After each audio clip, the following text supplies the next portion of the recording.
Mot de count et sum. Donc, comptez-moi le nombre de lignes dans la table de contact. Donc, on va compter le nombre de lignes qu'il y a dans cette fameuse table qu'on a créée, la table contact. Donc, on va faire un count étoile.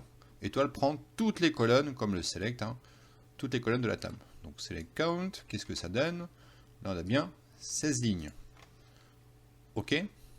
Donc, ici, je refais un select étoile from contact pour vérifier le nombre de lignes qu'on a. On en a bien 16.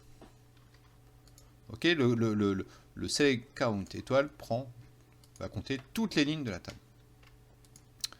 Et si je mets le nom d'une colonne dans le count, donc je peux mettre le nom d'une colonne, je peux mettre n'importe laquelle, je vais mettre par exemple une colonne de type varchar, de type caractère. Est-ce que cela fonctionne? Donc j'ai bien 16 lignes dans la colonne non. On peut aussi faire du filtre. Pourquoi pas ne pas compter les lignes qui n'ont pas de valeur nulle? On va enlever par exemple la valeur nulle de Madame Bourgeon, qui est ici. D'accord? Donc on enlève la valeur, on va faire un select count étoile from contact where date de naissance is not null. Là, on a 16 lignes, logiquement, ça nous retourne bien 15 lignes. Donc on peut filtrer avec le count, par exemple, les valeurs qui sont pas nulles. On peut aussi rajouter un distinct dans le count. Par exemple, je fais un select étoile from contact, order by prénom. Je vais enlever les doublons qu'il y a dans la colonne prénom. Ok? J'ai des valeurs en doublon. J'ai 2 Pascal, j'ai 2 Ludivine et j'ai 2 Olivier.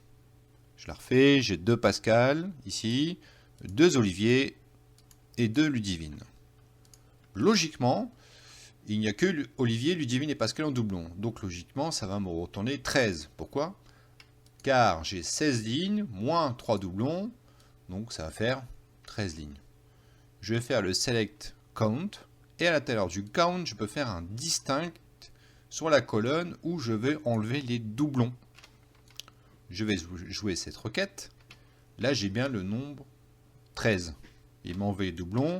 Le count distinct prénom a bien fonctionné pour enlever les doublons dans la colonne prénom. On passe au sum. Le sum, comme je vous ai montré en démo, va faire la somme. Le count va compter, le sum va faire la somme. Est-ce que je peux faire un sum étoile? Sum étoile, ça ne marche pas. On ne peut pas faire un sum étoile sur SQL. Si je fais un sum sur la colonne nom, qui est de type varchar, de type caractère, on va essayer, ça ne coûte rien. Là, ça ne marche pas. On ne peut pas faire de sum sur les chaînes de petits caractères. A contrario, le count peut le faire. Le sum, comme je vous explique, ne s'applique que sur les colonnes de type numérique. Et sur la colonne âge, on enchaîne. Select sum âge from contact. Là, ça marche bien. Il a fait la somme de tous les âges qu'il y a dans la table de contact. Un petit select pour me comprendre. Il a fait un somme de tous les âges qu'il y a dans la colonne âge. Ça porte bien son nom. J'ai le cumul de tous les âges dans la colonne âge. On peut contourner le problème du count si on veut faire un sum. Si on veut compter les lignes qu'il y a dans la table, on peut faire un sum 1. Donc, qu'est-ce qu'il va faire le sum? Il va bien calculer le nombre de lignes dans la table de contact. Il va faire un sum total de toutes les colonnes de la table de contact. Donc là, il y a bien 16 lignes. On peut faire un sum 1. Si je fais un sum 2, logiquement, ça m'en fait 32. Donc, je fais un cumul, en fait. Je fais 16 fois 2, une multiplication, pardon. Je fais un sum 2. Et là, il va me dire 32 lignes, etc. Je peux mettre sum 7. 7 fois 16, je ne l'ai pas en tête, c'est le 112.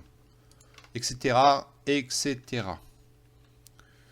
On peut faire aussi, je peux calculer aussi l'âge total des femmes. On peut jouer un peu plus, faire un peu plus joujou à ce niveau-là. Moi, je veux juste la somme totale des âges qu'il y a dans la table contact pour les personnes qui sont de type féminin. Là, j'ai 222. Donc, toutes les femmes, la somme de toutes les femmes, tous les âges pour les femmes, est bien de 222 ans. Ok? Donc, c'est la principale différence entre count et sum. Vous allez voir très souvent aussi, comme les autres fonctions que je vous ai montrées précédemment dans les sections, vous verrez très souvent le sum et le count dans les requêtes SQL.